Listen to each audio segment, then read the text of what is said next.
तं प्रतिगृहीतं विद्यं नाभ्यादिदन्तरिक्षं शिष्णोर्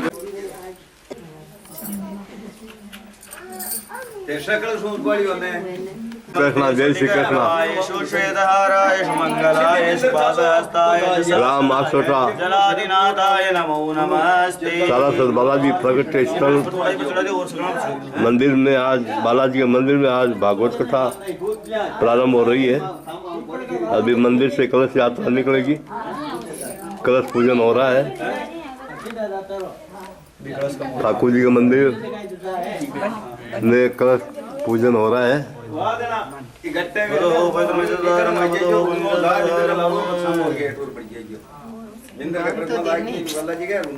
कलश यात्रा प्रारंभ होने वाली है।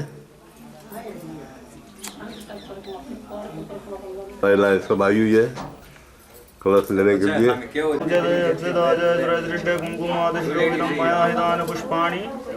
जय श्री कृष्णा जय श्री कृष्णा जय श्री कृष्णा। महाराज बहुत शानदार कलश यात्रा अभी ठाकुर जी के मंदिर से प्रारंभ होगी, श्री बालाजी के मंदिर में जाएगी। सालासर बालाजी का प्रकट स्थल बालाजी मंदिर, ग्राम आसोटा, लालनी रोड, कलश यात्रा जाएगी। नमो नमस्ते स्फटिक प्रभाय सुश्वेतहाराय सुमंगलाय सुपादहस्ताय जशासनाय जलादिनाथाय नमो नमस्ते। अनेन कृतेन कलश पूजनेन प्रियंतां नमः। एक बार छोड़ दो भागवत जी को ध्यान कर लो। शांताकारं भुजगशयनं पद्मनाभं सुरेशं विश्वाधारं गगनसदृशं मेघवर्णं शुभांगं लक्ष्मीकान्तं कमलनयनं योगिवृद्धानगम्यं वन्दे विष्णुं भवहरं सर्वलोकैकनाथं। पुष्पासनं समर्पयामि। कटोरी 4 बार जल छोड़ दो।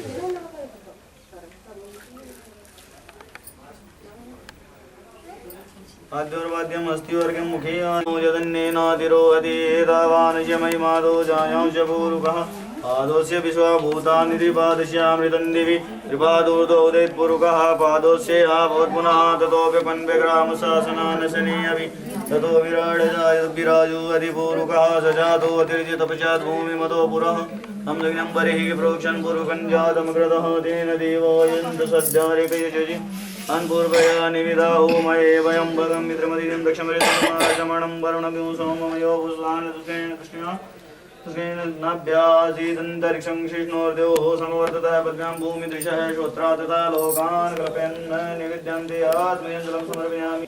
पद्मनाभं सुरेशं विश्वाधारं गगनसदृशं मेघवर्णं शुभांगं लक्ष्मीकान्तं कमलनयनं योगिवृद्धानगम्यं वन्दे विष्णुं भवहरं सर्वलोकैकनाथं। तेन कृतेन भागवतपूजनेन प्रियंतां नमः। एक बार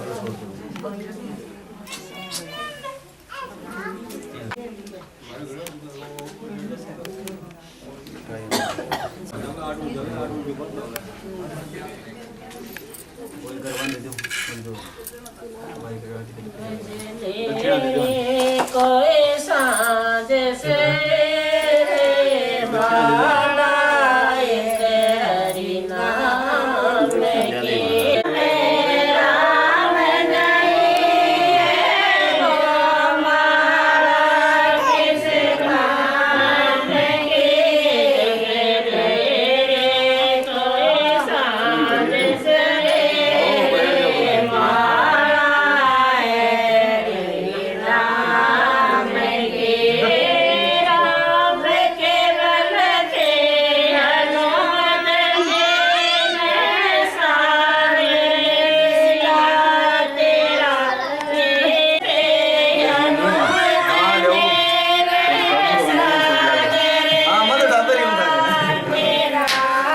करते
बहुत सुंदर। जय श्री बालाजी की जय श्री बालाजी। भव्य प्रोग्राम आज बालाजी का मंदिर आसोटा सीसालासर बालाजी का प्रागट्य स्थल, यहाँ पर भागवत कथा प्रारंभ हो रही है। सुश्री आरती जी रंकावत कथावाचक रहेगी। बहुत सुंदर प्रोग्राम। जय श्री बालाजी की जय श्री बालाजी साहब। बहुत थोड़ा सा देख ले एक बार।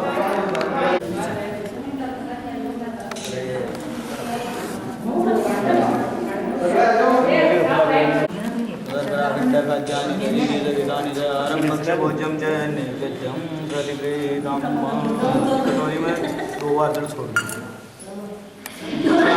हाथ जोड़ नमस्कार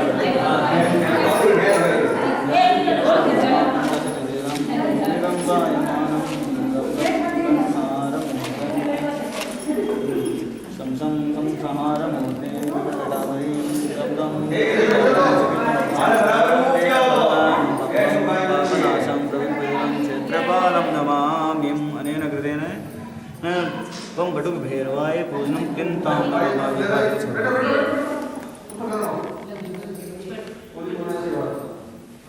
अब हाथ जोड़ो, अब संक्रांति और की पूजा हो। बहुत सुंदर प्रोग्राम हो रहा है बालाजी के मंदिर आसोटा ग्राम में। सीसालासर बालाजी का प्रत्यक्ष स्थल ये आसोटा बालाजी का मंदिर है। आज भागवत कथा प्रारंभ हो रही है। सुश्री आरती जी रंकावत के श्रीमुख से बहुत सुंदर भागवत कथा का प्रवचन होगा। जय श्री कृष्ण। जय श्री सर्वत्र भार्या बंधु बांधव निर्गति फल प्राप्ति धर्मार्थ मोक्ष चतुर्विध पुरुषार्थ सिद्धि द्वारा श्री परमेश्वर तीर्थम सर्वारिष्ट आनंद्वा गणपतिं नमामहे प्रियानंद्वा प्रियपतिं नमामहे विकम्बालिके नमानयति गजनजम्मा। चार बार स्नान करो। पाद्योर्वाद्यं हस्त्योर्घ्यं मुखे आचमनीयं सर्वांगेषु सुज्जल स्नानं समर्पयामि। स्नानान्ते वस्त्रं वसोः पवित्रमसि सततारं वसोः पवित्रमसि सहस्रतारं देवता पुनातु कामदुक्षः। एक बार यज्ञो पवित्रं परमं पवित्रं प्रजापति आयुष्यमग्रं बलमस्तु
गुरुं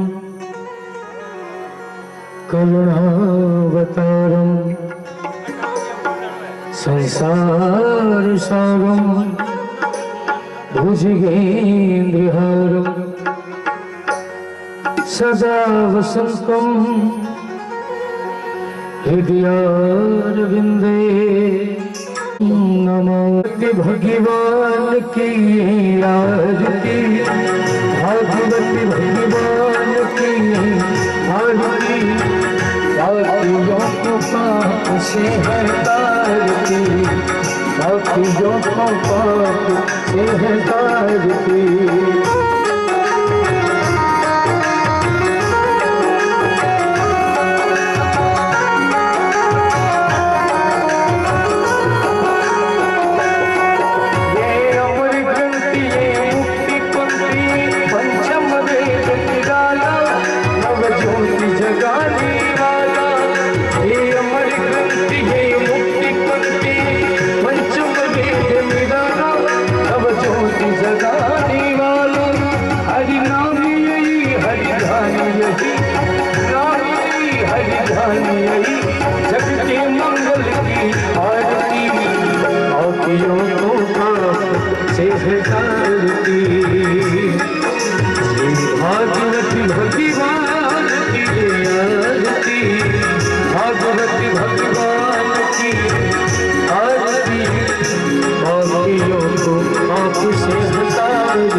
शांति गीत पावन होने वाला हरि दर्श कराने वाला ये शांति गीत पावन पुनीत पापों को मिटाने वाला हरि दर्श कराने वाला ये सुख करनी दुख हरणी सुख करनी दुख हरणी श्री मधुसूदन की आरती पापियों को पाप से हटाती श्री भागवत भगवान की आरती पापियों को पाप से हटाती।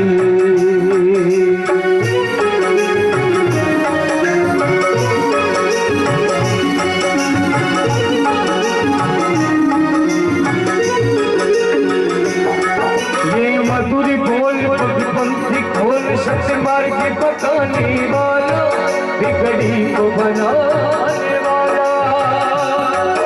ये मधुर बोल पंथी खोल, सत्य मार्ग पकाने वाला, बिगड़ी को बनाने वाला।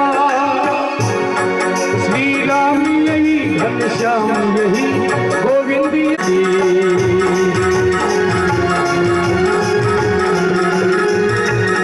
तो श्री भागवत भगवान की हाजरी, भागवत भगवान की आरती, आखिरों को आपसे है आरती, आखिरों को आपसे है आरती। बोले भागवत महापुराण की, हे सुखदेव जी महाराज की, साला सुर दरबार के, पवन पुत्र हनुमान की।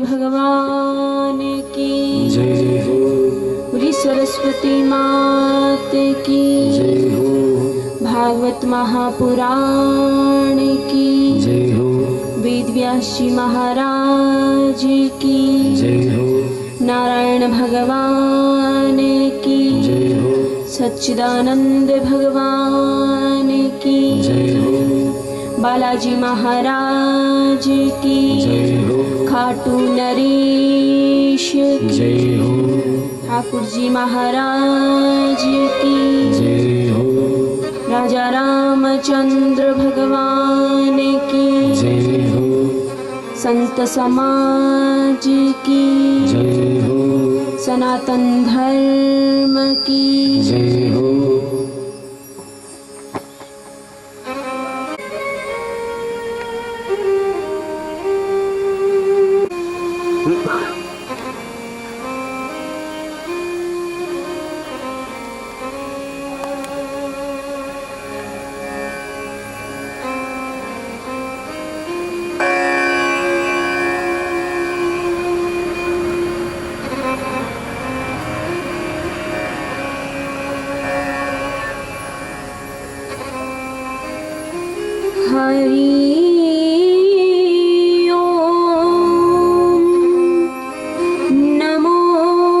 भगवती वासुदेवाय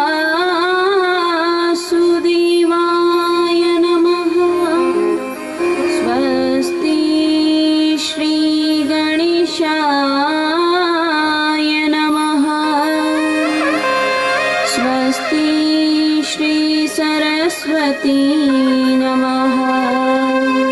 श्री सद्गुरुदेवा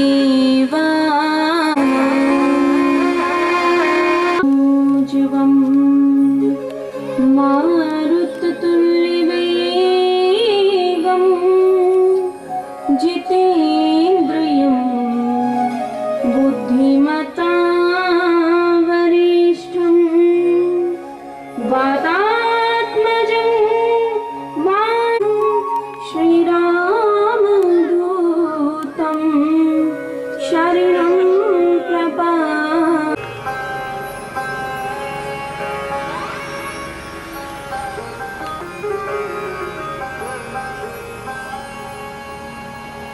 जय। प्रथम दिवस श्रीमद् भागवत कथा के अंदर प्रवेश करने से पहले सभी अपनी अपनी वाणी को कुछ क्षणों के लिए भगवान नाम का संकीर्तन करते हैं और उसके पश्चात सभी में प्रवेश करेंगे। क्योंकि कोई कोई माताएं लोग कहती हैं कि भाई जिसी थाने राग है विसी माने खने है कोनी तो कहीं गावा, देखिए बड़ी सुंदर बात कही है कि राग नहीं हुआ तो क्या हुआ, अनुराग सबसे बड़ा डूब जाए। और क्या, राधे कृष्णा कृष्ण कृष्ण राधे राधे, राधे श्याम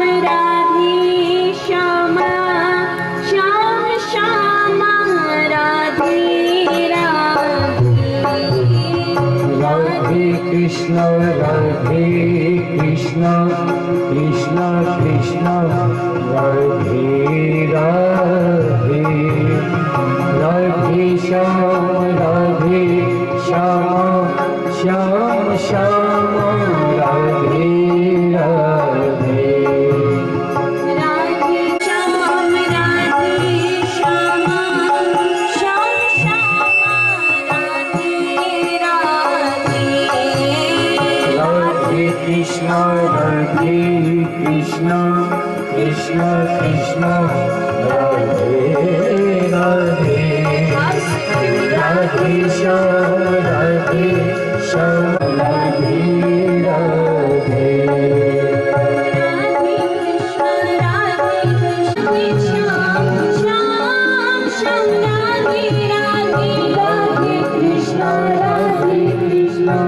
कृष्ण कृष्ण राधे राधे, राधे श्याम श्याम श्याम राधे राधे,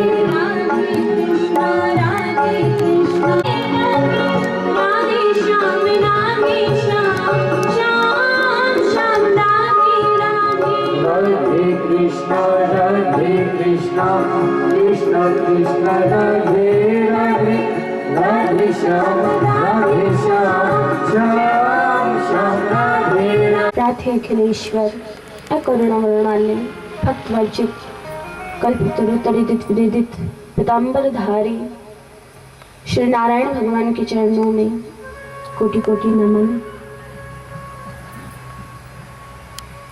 भक्त शिरोमणि बालाजी महाराज के चरणों में कोटि कोटि नमन, दंडवत प्रणाम।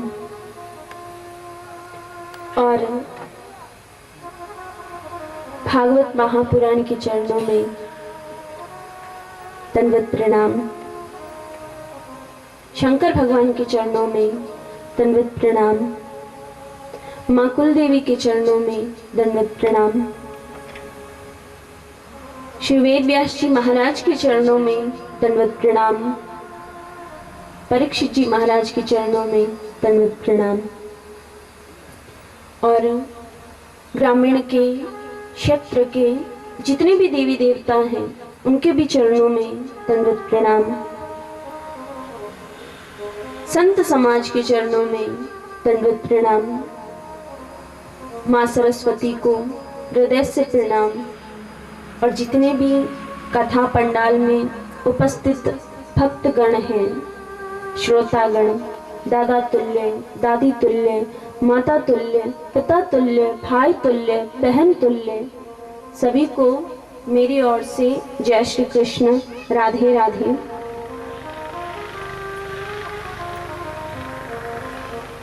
तो आज सभी मिलकर हम श्रीमद् भागवत कथा के प्रथम दिवस के अंदर प्रवेश करने जा रहे हैं। ये पहला दिन भागवत कथा का, जो हमें बड़े ही सौभाग्य के साथ आज प्राप्त हुआ है। बड़े ही सौभाग्य के साथ।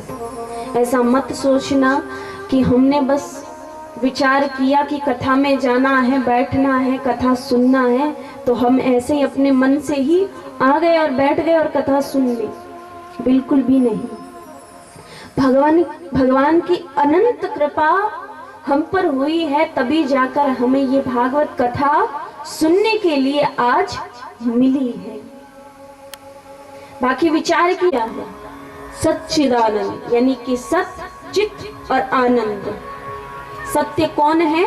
वो परमात्मा है। उसके अलावा इस संसार के अंदर और कुछ भी सत्य नहीं है महाराज। हम सोचते हैं कि शायद परिवार, रिश्ता, नाता, प्रेम, ये जो माता पिता के बीच में या फिर माँ बेटे के बीच में होता है या पिता बेटे के बीच में होता है, शायद वो प्रेम सत्य होगा, बिल्कुल भी नहीं, वो भी झूठ है।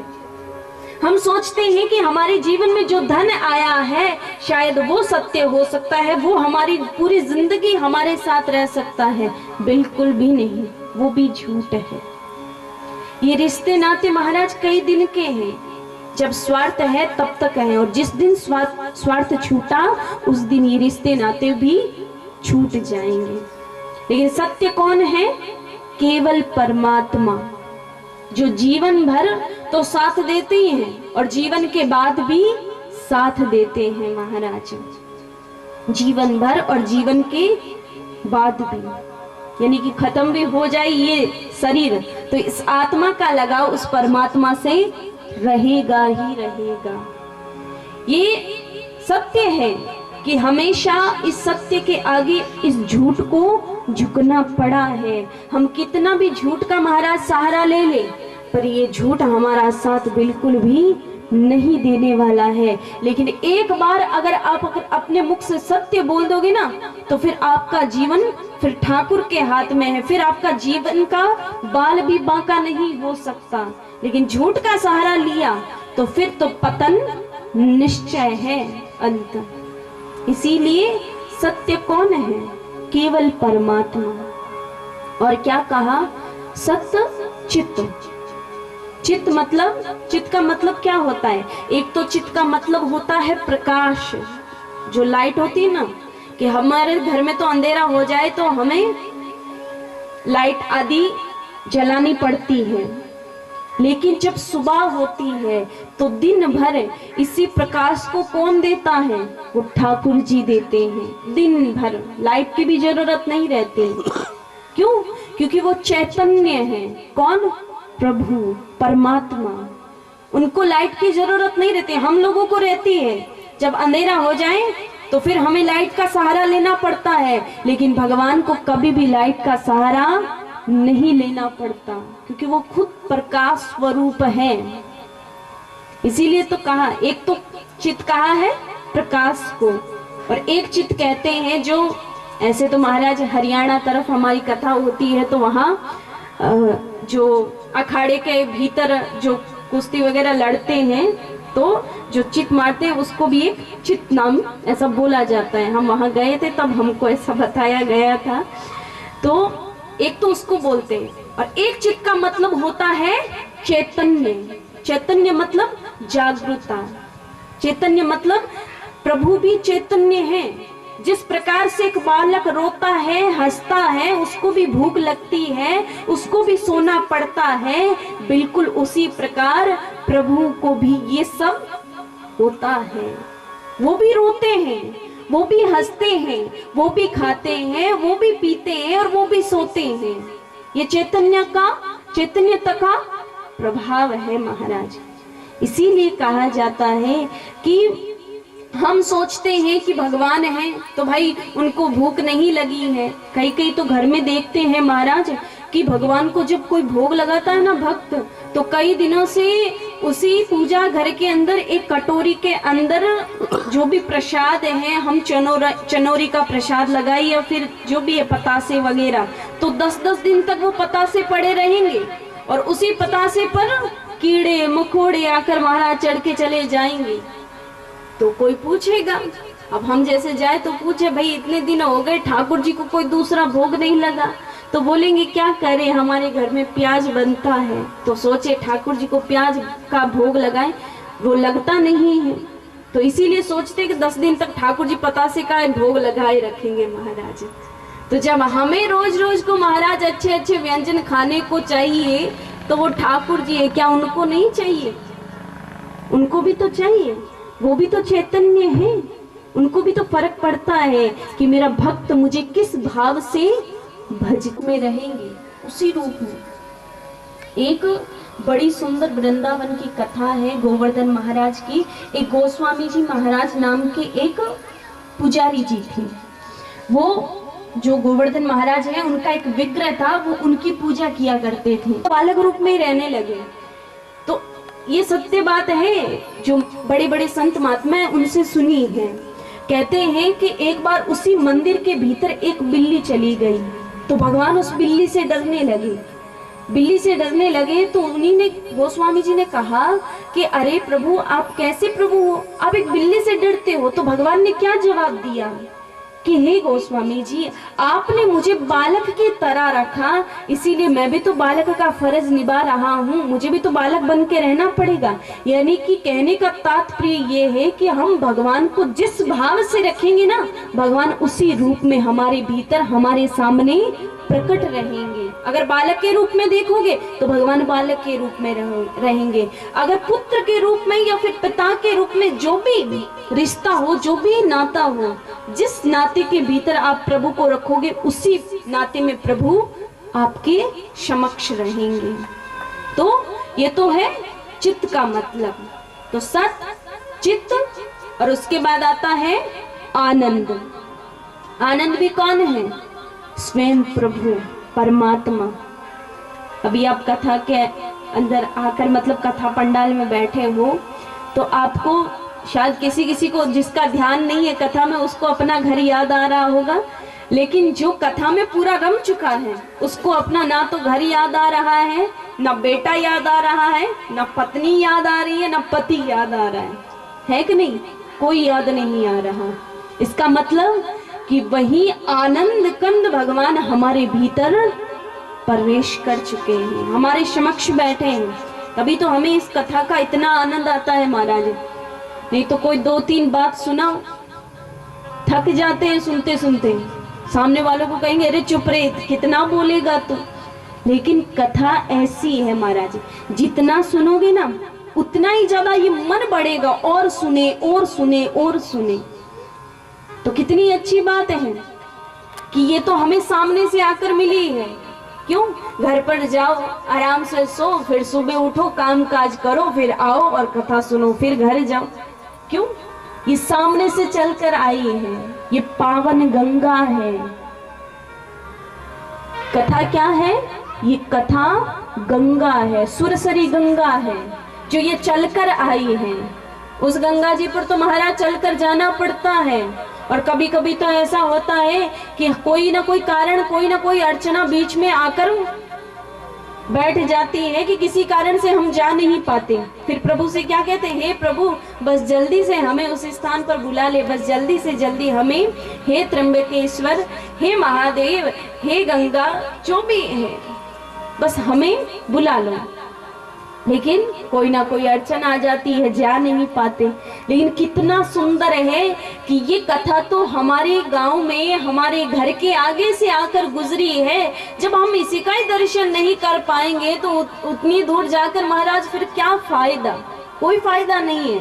सामने खड़ी है उसको तो हम सही से, उसकी तो रिस्पेक्ट, उसकी तो इज्जत नहीं कर पाते, और जो दूर दूर है उसके पीछे पीछे हम जाकर भागते हैं, हाँ हम आ रहे हैं, हाँ हम आ रहे हैं। उसका कोई फायदा नहीं है। इसीलिए निवेदन है आप सबसे कि आप इस कथा के भीतर खाली हाथ मत धोइएगा, बल्कि पूरी डुबकी लगाकर इसके अंदर स्नान कीजिएगा। बड़ी सुंदर ये कथा। कहते हैं बाबा तुलसीदास जी ने एक बड़ी सुंदर चौपाई लिखी, एक दिन मैं गुनगुना रही थी। पूछियो रघुपति कथा प्रसंगा, पूछियो रघुपति कथा प्रसंगा, सकल लोक जगत पावनी गंगा, सकल लोक जगत पावनी गंगा। पूछियो रघुपति कथा प्रसंगा,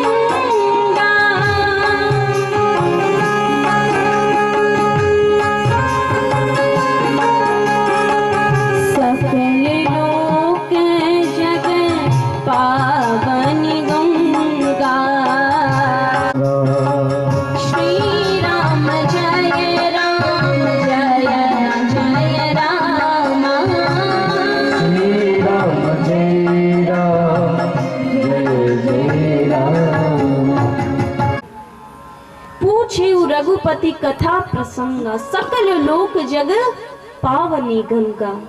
ये पावन गंगा है महाराज। मैंने आपको अभी भी एक बात कही थी कि जो पुजारी होते हैं, पंडित, जो विग्रह का मतलब पूजन पाठ आदि करते हैं, वो उस भाव से नहीं कर पाते जितना दर्शनार्थी करते हैं। मैंने आपको एक बात कही थी ना, बिल्कुल उसी प्रकार ये जो गंगा है ना महाराज, जिस प्रकार से एक पंडित आपको विग्रह को सुंदर सवार कर दर्शन करवाता है, बिल्कुल उसी प्रकार हम भी कथावाचक इस कथा को जितना हमसे हो सके उतना सुंदर बनाकर सजाकर आपके कानों के भीतर इसका दर्शन करवाते हैं। बात इतनी है कि उनका आंखों से दर्शन करना पड़ता है, लेकिन इनका कानों से दर्शन होता है, यानी कि ये सीधा स्पर्श कानों तक करती है महाराज। तो उसी आनंद को बाहर प्रकट करने के लिए हमें क्या हमारे मन का परिश्रम करना पड़ेगा। जिस प्रकार से माताएं लोग अपने घर के भीतर दही का मत्थन करती है ना, घी निकालने के लिए, ऐसा तो है नहीं कि घी सीधे ही महाराज निकल जाए। दूध के भीतर घी है लेकिन दिखाई नहीं पड़ता, लेकिन है, लेकिन उसका परिश्रम करना पड़ेगा। क्या? पहले दूध को गर्म करना पड़ेगा, फिर बीज मात्रा में रखना पड़ेगा, फिर बीज मात्रा में रखने के बाद उसको बिछौन जामन देना पड़ेगा, फिर उसका दही बनेगा, और दही बनने के बाद उसको हमें मत्थन करना पड़ेगा। और जब मत्थन करेंगे, उसका परिश्रम करेंगे, तब जाकर उसके भीतर से हमें माखन प्राप्त होगा। अभी तक घी प्राप्त नहीं हुआ है, और जब माखन प्राप्त होगा तो उसी माखन को हमें अग्नि पर एक पात्र में डालकर उसे तपाना पड़ेगा, और जब वो तपेगा तब उसके अंदर जाकर घी प्राप्त होगा। कितना परिश्रम करना पड़ा। बिल्कुल उसी प्रकार अपने इस मन के भीतर से आनंद को प्रकट करने के लिए सबसे पहले अपने मन को सतगुरु के चरणों में लगाना पड़ेगा। और जब सतगुरु के चरणों में आप लगाओगे तब आपको शांति की अनुभूति होगी। और जब शांति की अनुभूति होगी ना महाराज, कि उस समय हम घर परिवार जो भी टेंशन है, जो भी फिक्र है, जो भी चिंता है, उसको हम दूर रखें और सिर्फ मन के भीतर, दिमाग के भीतर, जीवन के भीतर ठाकुर का ही मनन हो, चिंतन हो। मन मिला है कि देवता भी बातें करते हैं कि काश हमें भी मनुष्य जैसा जन्म मिले, हमें भी भगवान की कथा मिले, लेकिन दुर्लभ है, उनको नहीं मिल सकता, सिर्फ हमें मिला है। 84 लाख योनियों में भटक कर ये योनि मनुष्य देह की है, इसी के ही भीतर हम अपना कल्याण कर सकते हैं। और कोई योनि इतनी श्रेष्ठ नहीं बताई गई है जितनी ये योनि श्रेष्ठ बताई गई है।